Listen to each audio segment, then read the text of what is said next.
तो वहीं उप मुख्यमंत्री दिया कुमारी जैसलमेर के तनोट पहुंची। इस दौरान उन्होंने तनोट माता मंदिर में दर्शन किए और साथ ही प्रधानमंत्री नरेंद्र मोदी के मन की बात कार्यक्रम को भी सुना।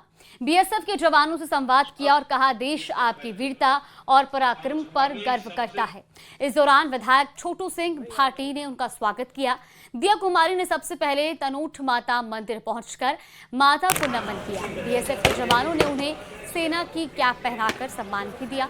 तो वहीं बीएसएफ डीआईजी योगेंद्र सिंह राठौर ने ये जानकारी साझा की।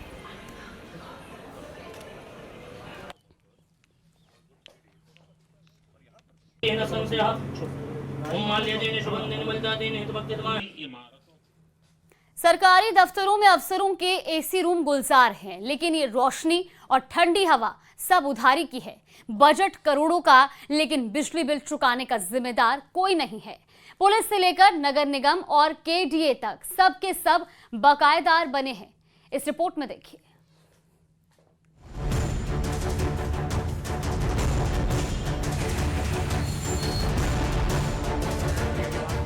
सरकारी दफ्तर उधार की रोशनी, 150 करोड़ दबाकर बैठे विभाग।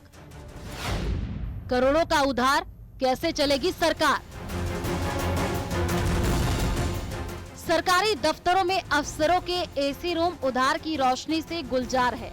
पुलिस, नगर निगम, केडीए या कोई भी और सरकारी महकमा ले लीजिए, सबके पास लाखों करोड़ों का बजट आता है, लेकिन बिजली का बिल चुकाने की जहमत कोई अफसर और कोई डिपार्टमेंट नहीं उठाता है।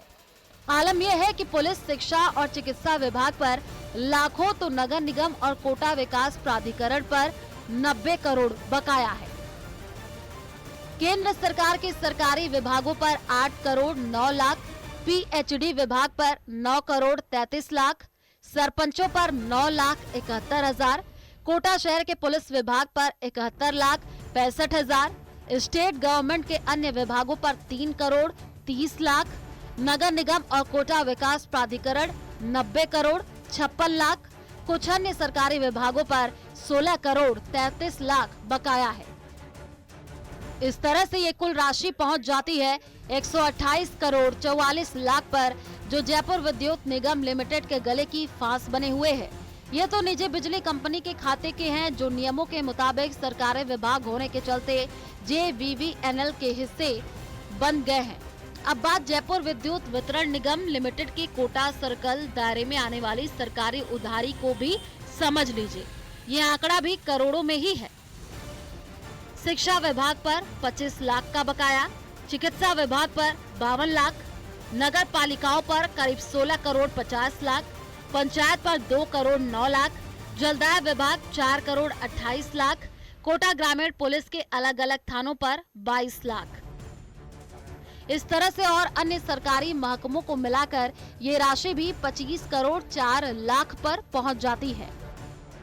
पीएचडी में 4 करोड़ 28 लाख है। पीएचडी में मुख्यतः एक तो जो हमारा खेड़ा में कनेक्शन था पीएचडी का, उस पर बकाया है। तो खेड़ा में जो कनेक्शन है उस पर हमारे 28 लाख और 92 हजार रुपए बकाया है।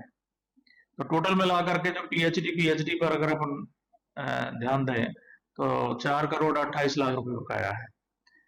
फिर भी हम इनको प्रयास करते रहते हैं, हमेशा इनसे संपर्क करके। पंचायतों पर जैसे 2 करोड़ 9 लाख रुपए बकाया है। शहर से लेकर ग्रामीण के पूरे आंकड़े को टटोला जाए तो ये आंकड़ा 150 करोड़ पर पहुंच जाता है, और एक जिले से 150 करोड़ का बकाया किसी भी अन्य सरकारी संस्थान के पूरे गणित को बिगाड़ने के लिए काफी है। सरकारी कनेक्शनों पर बनता है महीने का। तो 25 करोड़ जो रुपए हैं, ये काफी ऐसे कनेक्शन है। कुछ कनेक्शन क्या होता है कि अधिकारी चेंज हो जाते हैं, तो वो दूसरे अधिकारी आने वाले जो जमा कराते नहीं है उसको, वो एक दूसरे पर टालते रहते हैं कि भाई ये उसकी जिम्मेदारी थी, ये मेरी जिम्मेदारी नहीं है। अब बड़ी बात यह है कि सरकारी महकमे और सरकारी महकमों में बैठने वाले सरकारी अधिकारी बिजली कनेक्शन कटने का तो डर है ही नहीं, क्योंकि बिल जमा करे या ना करे, आखिर कनेक्शन कौन काटेगा और कैसे कटेगा। इसलिए सरकारी विभाग और अधिकारी बिजली का बिल जमा करने पर पूरी लापरवाही बरतते हैं या कहे उसे बहुत गंभीरता से नहीं लेते। हालांकि कार्रवाई को लेकर भी हमने सवाल किया तो जवाब आया, ऐसा नहीं है कि सरकारी विभागों पर कार्रवाई नहीं हो सकती। अब अधीक्षण अभियंता शिवचरण जांगिड़ ऐसे सरकारी बड़े बकायेदारों की सूची तैयार करवाकर कार्रवाई की बात कर रहे हैं। एक आम उपभोक्ता अगर एक महीने से ज्यादा बिजली का बिल ना भरे तो उसके घर की रोशनी अंधेरे में बदल जाती है। लेकिन साहब यहाँ बिजली सरकारी है तो सरकारी विभाग ही उसे उधार के दलदल में ढकेल घाटे का आंकड़ा बढ़ा रहे हैं। 1,43,000 रुपये बकाया है। विकास के जिस दीपक की रोशनी से कोटा गुलजार है, उसी दीपक के तले जेवीवीएनएल बैठी है।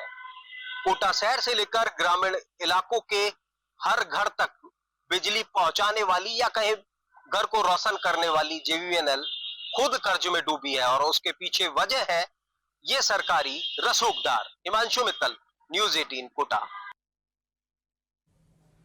तो वहीं जैसलमेर के लाठी क्षेत्र में हर साल की तरह इस बार भी जहां आपको बता दें कि खास आयोजन किए गए, तो वहीं श्री गंगानगर के पदमपुर उपखंड क्षेत्र में नकली खाद के खिलाफ किसान अब खुलकर आवाज उठाने लगे हैं। 1 सितंबर को पदमपुर की धान मंडी में बड़ी किसान सभा आयोजित की जा रही थी। किसान नेताओं का आरोप है कि प्रशासन और कृषि विभाग की लापरवाही के चलते क्षेत्र में नकली खाद का धंधा बढ़ रहा है, जिससे किसानों को भारी नुकसान उठाना पड़ रहा है। सभा को लेकर किसान नेता गांव-गांव जाकर संपर्क कर रहे हैं और ज्यादा से ज्यादा किसानों से सभा में शामिल होने की अपील भी की जा रही है। किसानों की मीटिंग हुई है और आने वाली 1 तारीख किसानों की मांग के बावजूद आज कृषि विभाग के अधिकारी पूरे मामले में लीपापोती को लगे हुए हैं। जिले का प्रशासन बिल्कुल संज्ञान नहीं ले रहा। क्रबको के अधिकारी गहरी नींद के अंदर सोए हुए हैं। ऐसे हालातों के अंदर हमारी मजबूरी है कि हम सारे किसान दान मंडी के अंदर इकट्ठा होने जा रहे हैं और अभी मीटिंग के अंदर सभी डेलवा के काश्तकारों ने कहा है कि बड़ी संख्या के अंदर 1 तारीख को सुबह 11 बजे दान मंडी के अंदर पहुंचेंगे। और अब अलवर से आपको बड़ी खबर बता दें। अलवर के रामगढ़ से बड़ी खबर मिल रही है, जहां रामगढ़ में तेज बारिश का कहर देखने को मिला। एक साथ गिरी 12 दुकानों की दीवारें। खेड़ी रोड स्थित चिमन मार्केट का ये पूरा मामला है। गनीमत रही कि इसमें कोई जानहानि नहीं हुई है, लेकिन ये तस्वीरें आपको दिखा रहे हैं टीवी स्क्रीन पर, जहां एक साथ 12 दुकानों की दीवारें गिर गई। बारिश का ये कहर अलवर के रामगढ़ में देखने को मिला है।